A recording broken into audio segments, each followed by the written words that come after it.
কিছু কিছু ফেলিউর আছে, এই সরকার চাইলেও আর এটা সমাধান করতে পারবে না। সুতরাং ইলেকশনই আমাদের যেতে হবে। যতক্ষণ পর্যন্ত নির্বাচন না হবে ততক্ষণ পর্যন্ত তো এটা হওয়ার এবং না হওয়ার একটা আশঙ্কা থেকেই যায়। আশঙ্কাটা আমরা কেন মনে করছি?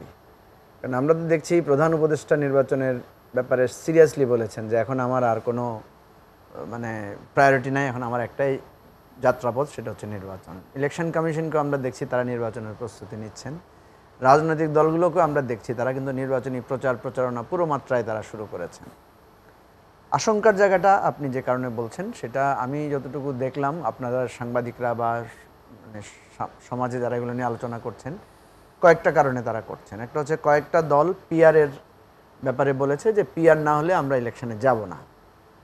আর এনসিপির পক্ষ থেকে বলা হয়েছে যে বিচার সংস্কার এবং বিশেষ করে জুলাই সনদ বাস্তবায়নের বিষয়টা নিয়ে তারা সিরিয়াসলি বলেছে যে এটা বাস্তবায়ন করতে চায়।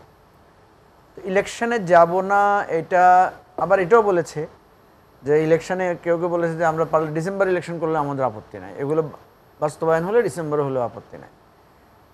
অর্থাৎ নির্বাচনে যাব না এটা কি সিরিয়াস কথা, নাকি এটা হয়তো একটা চাপ প্রয়োগের কথা, এটা অনেকে বলছেন।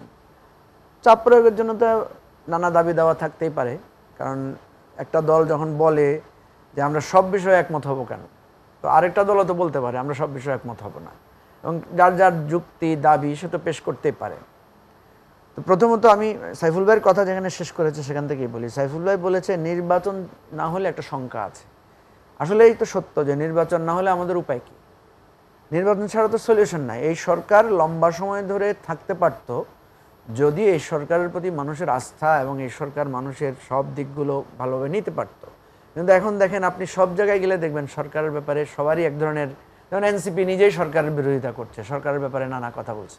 বিএনপি তো অনেক আগ থেকে বলেছেই আমরা সরকারের নানা সমালোচনা করছি। আপনি যদি দেখেন শহীদ পরিবারগুলো বলছে তাদের যথাযথ মানে তাদের যে চাহিদা সেটা সরকার পূরণ করতে পারে না। আহতরা বলছে তাদের চিকিৎসা সঠিকভাবে হয় নাই।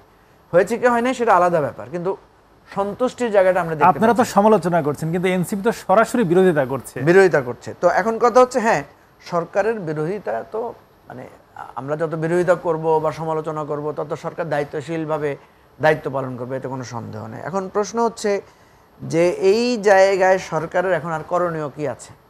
তার কারণ যে কাজটা যে ফেলিউরটা তার আছে, কিছু কিছু ফেলিউর আছে এই সরকার চাইলেও আর এটা সমাধান করতে পারবে না। সুতরাং ইলেকশনই আমাদের যেতে হবে। কিন্তু ইলেকশন যে গেলেই কি হবে? ইলেকশনটাও তো একটা প্রপার ভালো ইলেকশন হতে হবে। ইলেকশন ভালো হওয়ার উপায় কী? ইলেকশন ভালো হওয়ার উপায় হচ্ছে সব দল এটাতে পার্টিসিপেট করা।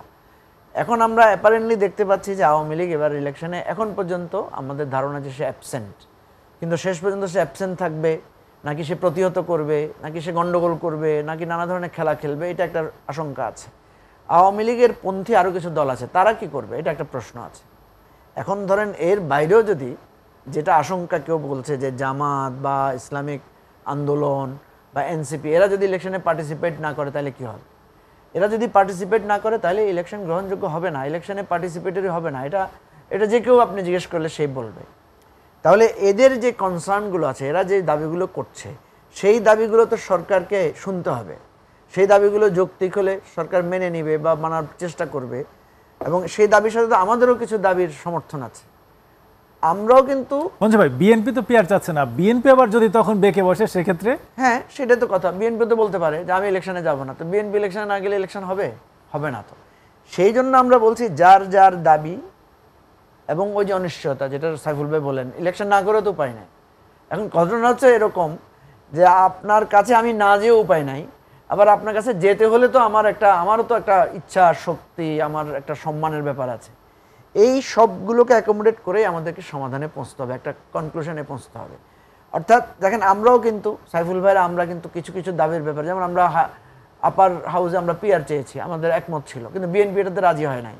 তাহলে ভাই আপনি আপার হাউসে গেলে সমস্যাটা কি? আপনি আপার হাউস পিআরটা মেনে নেন। আপনার হয়তো সামান্য কিছু আসন বিরোধী দলের থাকতে পারে, আপনি যদি নিজেকে প্রচ্ছন্নভাবে সরকারি দল মনে করেন, কারণ বিএনপির আচরণে মনে হচ্ছে তারা নিজেদেরকে আগামী দিনের সরকারের, কিন্তু অনেকে দাবি করছে যে আপার হাউসটা বাংলাদেশের সাথে যায় না। সেটাও একটা যুক্তি আছে। আপনি যদি আপার হাউসে পিআর না থাকে, আপার হাউস তো আর আমরা মনে করি এটার হার যৌক্তিকতাই না, এটার কর্মক্ষমতারই কোনো কিছু আমরা সেটা পাবো না। এখন কথা হচ্ছে যে বিচার যে দাবি, এটা তো অযৌক্তিক দাবি না, এটা তো খুবই যৌক্তিক দাবি। সংস্কারের যে দাবি আমরা যে বলেছি, মানে সনদটা বাস্তবায়ন করতে হবে, সনদটা বাস্তবায়নের জন্য আমরা বলেছি এটাকে আইনি ভিত্তি দিতে হবে, সাংবিধানিকভাবে এটার একটা বাধ্যবাধকতা থাকতে হবে, সেটা আপনি অ্যাসিওর করেন, আলাপ আলোচনা করেন, একটা সমাধানে পৌঁছান। অর্থাৎ সবাইকে বুঝতে হবে, আপনি যদি আলোচনায় সমাধানে না পৌঁছান, ইলেকশন যদি টাইমলি না হয়, তাহলে সবারই ক্ষতি হবে। আবার আমরা যদি যেন তেন করে ইলেকশন করতে যাই, ইলেকশন যদি গ্রহণযোগ্য না হয়, তাহলে যারা ক্ষমতায় আসবে তারাও একটা প্রশ্নবিদ্ধতার মধ্যে পড়বে। এই জায়গাটা ঠান্ডা মাথায় ঝগড়াঝাটি না করে, একে অপরের দিকে সমালোচনার আঙ্গুল না তুলে, কে কাকে সেজদা করলো, কে কাকে করলো না, এগুলোকে একদম মৌলিক বিতর্কের মধ্যে না এনে আমাদের সমস্যাগুলো কি কি, সমাধানের পথ কি কি, এই জায়গায় আমরা বসলে আমি মনে করি একটা সমাধান বের হবে। এবং সব কথা শেষ কথা হচ্ছে এই দাবিগুলো পূরণ করেই ফেব্রুয়ারিতে ইলেকশন। আপনি যেভাবে ভাবছেন সেভাবে বিরোধী দল, অন্যান্য দল বা সরকার এভাবে ভাবছে কিনা? না, সরকার তো ভাবছে, সরকার তো ফেব্রুয়ারিতে ইলেকশনের ব্যাপারে আমরা সিরিয়াস দেখতে পাচ্ছি, কিন্তু ফেব্রুয়ারি ইলেকশনের কিছু প্রস্তুতিগত ঘাটতি আছে, যেটা আমরা বারবার বলছি। প্রশাসনিক দুর্বলতা আছে,